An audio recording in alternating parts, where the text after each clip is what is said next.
Welcome everyone to today's webinar about winning fleet dashboards. It's good to see you all here. Um, and I see quite some people already started typing in their name, the organization they work for, the country they are in. So it would be great if we can all see who's here in the webinar today. So indeed, if you've not done so, let me know. Let us all know who you are, where you're from, and what organization you work for.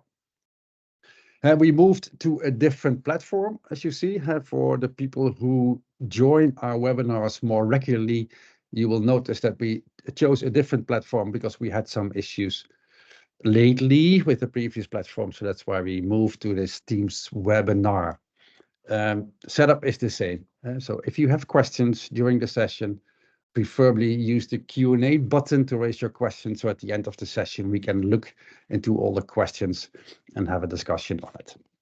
So a winning fleet dashboard will be the topic for today. So what is a fleet dashboard? If you can type it in already in the chat. If you think about a dashboard, what is it? What kind of images do you get? Or what kind of terms would you mention? Or maybe just have a description of what you think is a free dashboard, because it's being used a lot.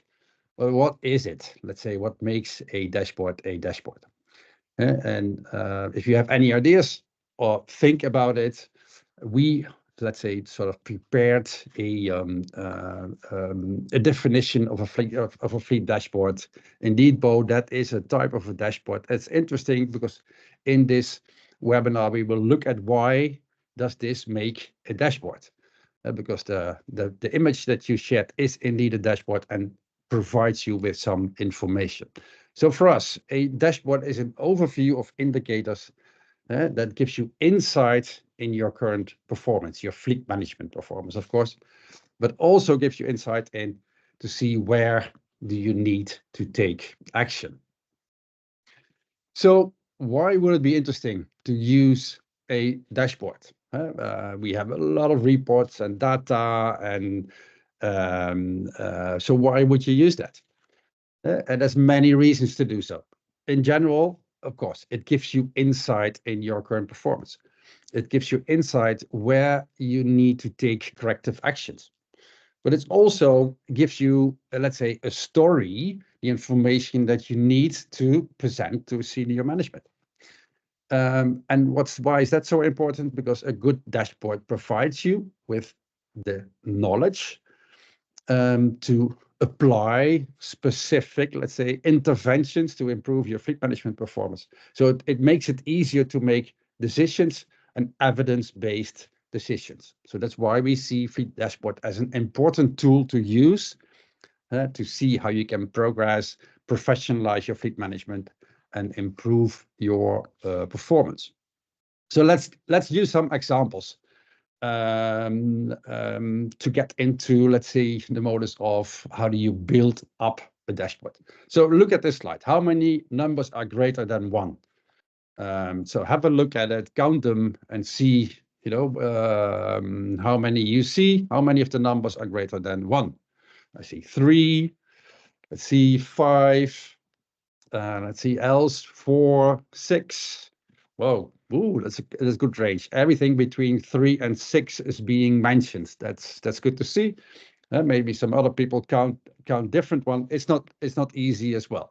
5, you see different ones. So now we look at the same graph or the same picture, and now see how many numbers are greater than 1. So what do you see now? Again, 5 indeed. So it's interesting that in the previous one, people had you had to look at all the different numbers and then see, okay, how many are greater than 1? And indeed, Tony, it's now so easy to see that it's 5 instead of 3. But that's, let's say, the difference already, which we come later between, well, just, let's say, a big bucket of data and some difference. Just a color here already makes a big difference and makes it easier to see something. Let's give another example. Here is a dashboard, which is by an organization presented as a dashboard. Do you feel like this is a dashboard that provides you with information? So if you look at this, would you say, oh, yeah, that's the dashboard I would like to have? Or I said, no, it's not, because just, well, have a look, give your thoughts. Don't think about it too much. Just give me some initial thoughts. What do you think if you look at this dashboard? If this is a good dashboard, if it would help you, if you would have a dashboard like this, or did you say, well, no, actually, no, I don't see any reason of using it. So just let me know what you think if you look at this dashboard, whether it's a valuable dashboard, whether it provides you with information. And I see that a lot of information to overview. Yeah, indeed, it's a lot. I fully agree. It's definitely a lot. And I see that people agree with you, Bo, as well. Okay, so it's a lot, but apart from it, do you feel like, no, if I look at this, I know exactly what I need to do? Or they say, well, no, I don't think so, but whatever.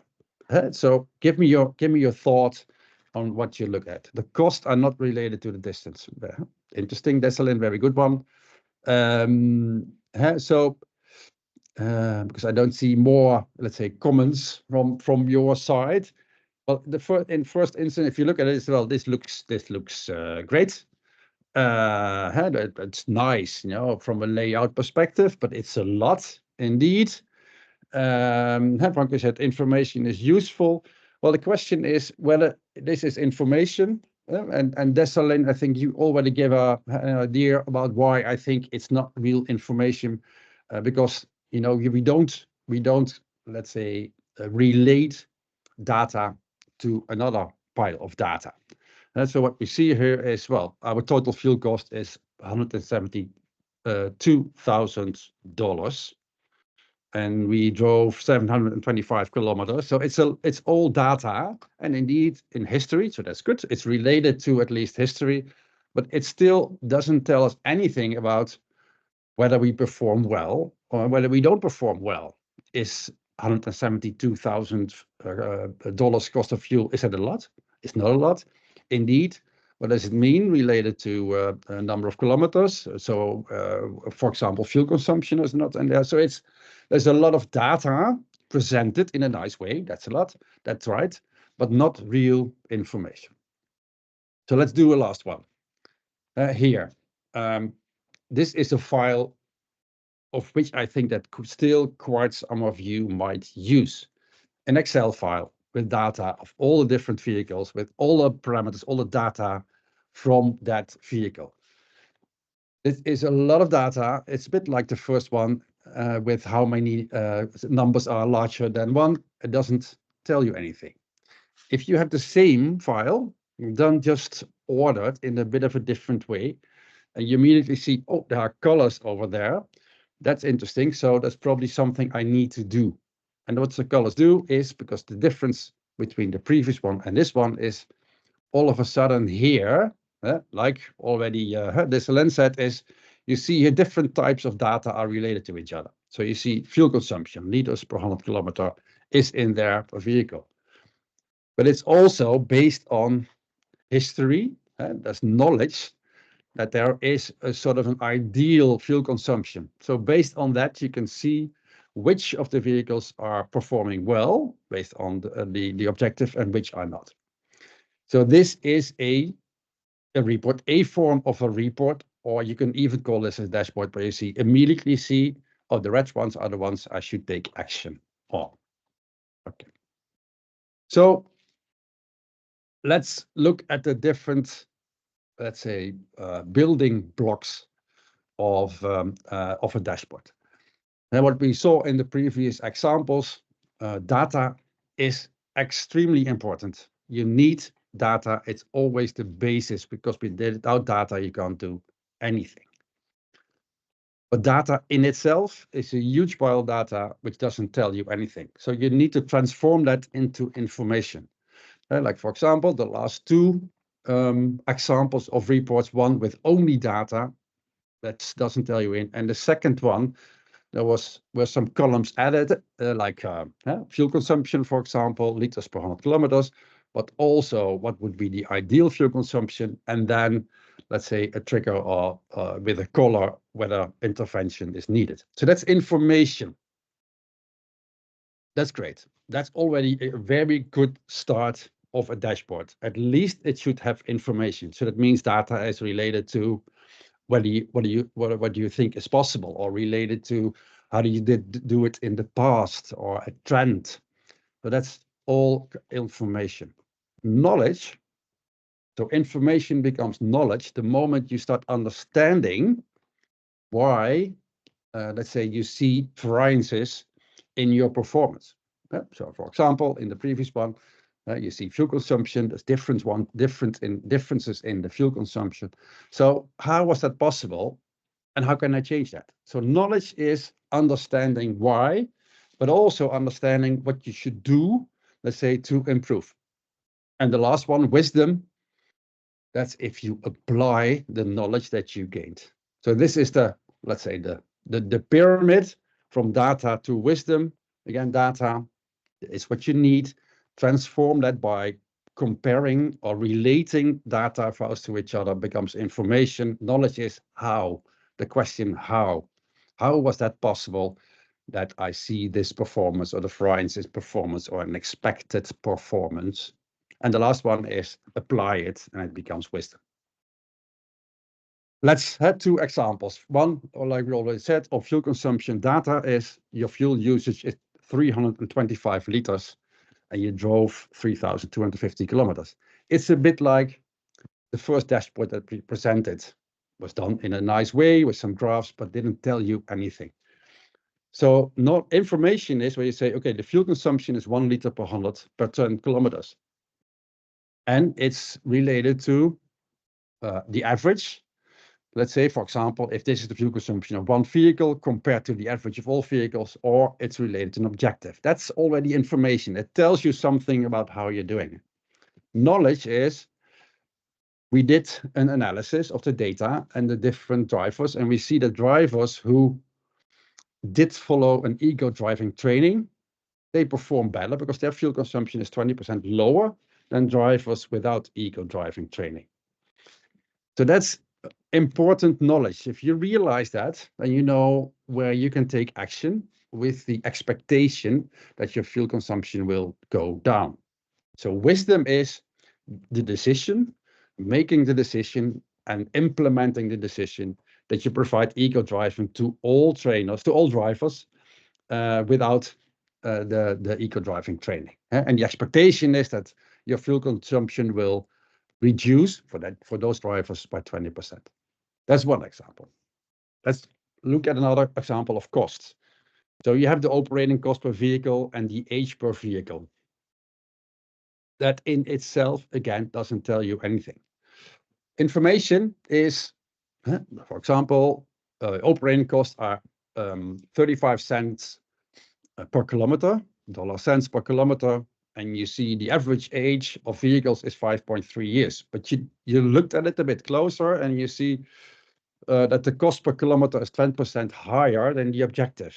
And that gives you at least an indication where you need to look at.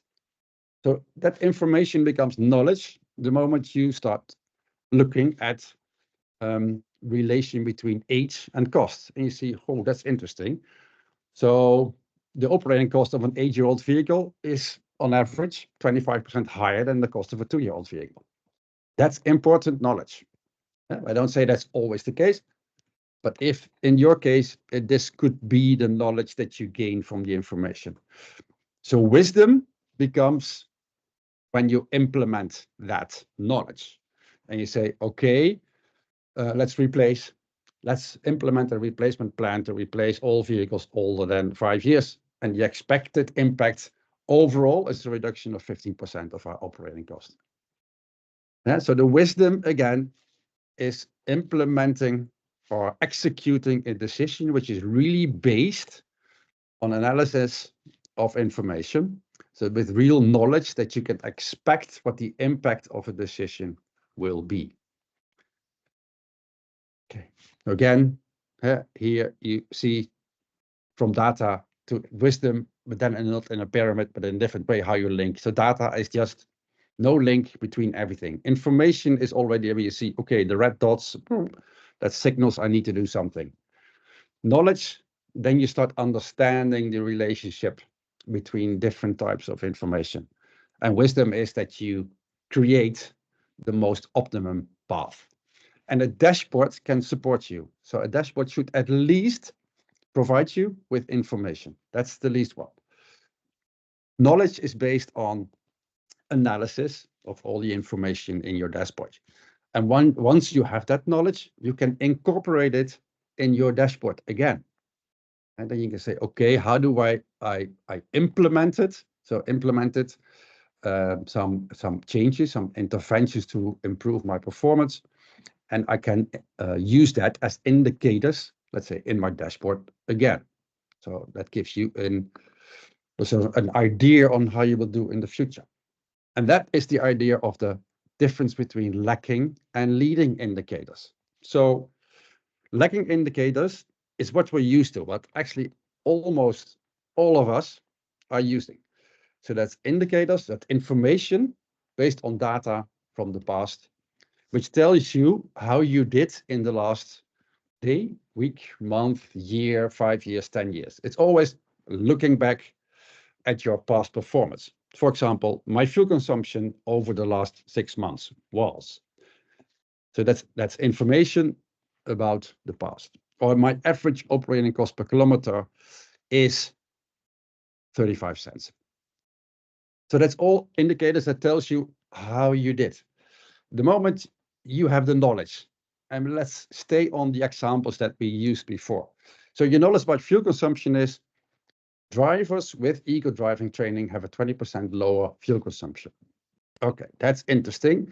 You apply that, you present it to your senior management, they approved a budget to do eco driving training. And in part of your dashboard can then become an indicator which shows you the percentage of drivers with eco driving training. Because you know, or expect at least based on your knowledge, that the higher the percentage of drivers with eco driving training, the lower the fuel consumption. So you can add that leading indicator to your dashboard. The same with the example of the average cost per kilometer. The knowledge was all the vehicles are more expensive. So that means that you can look at the average age of vehicles in a trend, which gives you an indication of, let's say, the reduction of costs that you can expect in the future. Because the moment you replace, even if you replace 50% of your fleet, that doesn't mean that all of a sudden you see a huge shift in cost. But over time, you know that it will mean that you will reduce your cost based on your knowledge. Okay. So maybe again, so a dashboard is important, gives you information at least, and ensure that you already understand the how. So a dashboard is the what, where, let's say, and the how is the how or why. That is always where it brings you knowledge. So apart from knowing how you do, apart from understanding, let's say, why the performance is like it is, it's extremely a dashboard. The information from a dashboard and the knowledge that you gain from it can be extremely important in storytelling internally. For example, presenting to senior management to, let's say, get approval for specific budgets or for specific decisions. And so 2 examples here is using the knowledge, because with using the knowledge, you can sort of have a prediction on the future. You can tell your senior management that you think that the organization can save $75,000 on fuel if you provide eco driving training to all your drivers. Because based on the information, based on your knowledge, the cost, the reduction of fuel consumption should be around 20%. And the cost of the training will be 35,000. So it's pretty hard for senior management to say, well, we don't believe you, or we don't do it, because you have evidence. You use your data to get information. You analyze it. You know why and how. So that gives you a much stronger position if you present that to your senior management. Or another example, we can reduce number of road crashes by 50% if we reduce our speeding events by 65%, based on information and, let's say, understanding why that performance is like it is. Okay. Go step by step. That's maybe important. So maybe some of you would have expected Paul will present now some pretty cool examples of dashboards that we can just copy paste. No, that's not what my intention is. It's what my intention is to understand. It's easy, important to understand, let's say, the pyramid from data, information, knowledge, and wisdom. And then you have to build, or you can build your own dashboard. Some of you have sophisticated fleet management systems where you can probably incorporate it. And how the dashboard looks is not even so important. You can also use an Excel file, which is always good. Excel file with some colors, like we said, like we presented as well. Important is that you have a file which gives you an overview of how you're doing and where you need to take action. And look at the indicators that you use. So do it step by step. And it always starts with ensure that your data that you use are valid. It means that they have to come in time, they have to be complete, and they have to be accurate. So at the beginning, if you don't trust your data, have some strong indicators in your dashboard as well, purely on the data quality. On, for example, on timeliness, completeness, and the accuracy, how accurate your data is before you start, let's say, making decisions. Determine what fleet management topics you want to focus on. Don't focus on 15 different topics. If you say, well, for now, reduction of emissions is important, so I want to focus on reduction of fuel consumption, for example, then take, let's say, that topic. Take a limited number of topics that you want to focus on and determine your KPIs and your targets. So dashboard should always have a target, so you can relate it to your current performance. And determine what information you need before putting it in the dashboard. And it's interesting, well, important that because the dashboard, the information in your dashboard is based on data. So you should always be able to go deeper down into data if needed to understand better, to answer the question, why? So to get into it and to see, well, okay, the difference in fuel consumption is related to the fact whether drivers have an eco driving training or not. And play with information. Just, start understanding, dig into it, drill down to understand, let's say, the information and build the knowledge. So again, some tips: limit the number of topics you focus on. Never lose focus on validation of data. Always stay very close to, is my data timely, complete, and accurate? And educate yourself. I would say the modern fleet manager should be able to understand data, translate that into information, understand why that information is why it is, and build that knowledge. So it's good to also educate yourself.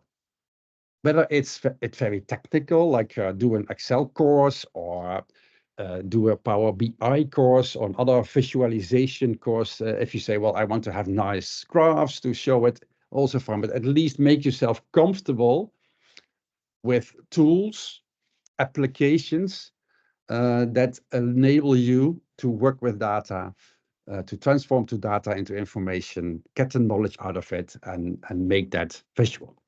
And challenge yourself. It's not an easy one to build a good dashboard, but challenge yourself to do it. Ask peers within your organization, outside of your organization, to see how they can support you and how they can challenge you as well. And so in order to slowly build up the dashboard that you think is best for you. And the future, well, we will not get into this, but the future will change rapidly. predictive features in dashboards. They will say, based on what I know now, this is what will happen in the coming 2-3 years with my performance if I don't do anything, or built-in scenarios. And even the next step, also sooner than we expect, is AI will come in and will completely change the way we look at it, because that will even predict much more than we can imagine at this moment. Okay. There's still some room for questions and probably answers as well. So let me see if there's already questions in the Q&A. I don't know. There's no questions yet. So any questions from your side or remarks, or you say, whoa, okay, this is what I learned from it. I didn't learn. This is what I expected, but didn't see. Again, or questions. Or can someone support me because I developed a dashboard? Is someone else today who is willing to challenge me on my dashboard, or work together on developing a dashboard? Everything that you would like to leave here in the chat or in the Q&A. And if not, then I will just present to you the next webinar that we will have, but I give still a bit of room to see if there's any questions still from people, but I don't see there's any questions. Okay. Then the next webinar is next week about fleet emissions. And this is, there's so many, sustainability has become high on the agenda of all organizations, without any exception, I would say. And so many new terms come in as well, all related to sustainability or emissions or fleet emissions.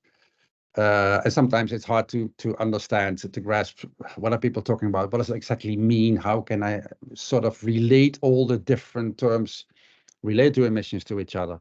And that's what we will talk about next week in the webinar on Wednesday, 8th of May. And for now, I want to thank you all for your presence. Hope to see you soon in one of our next webinars.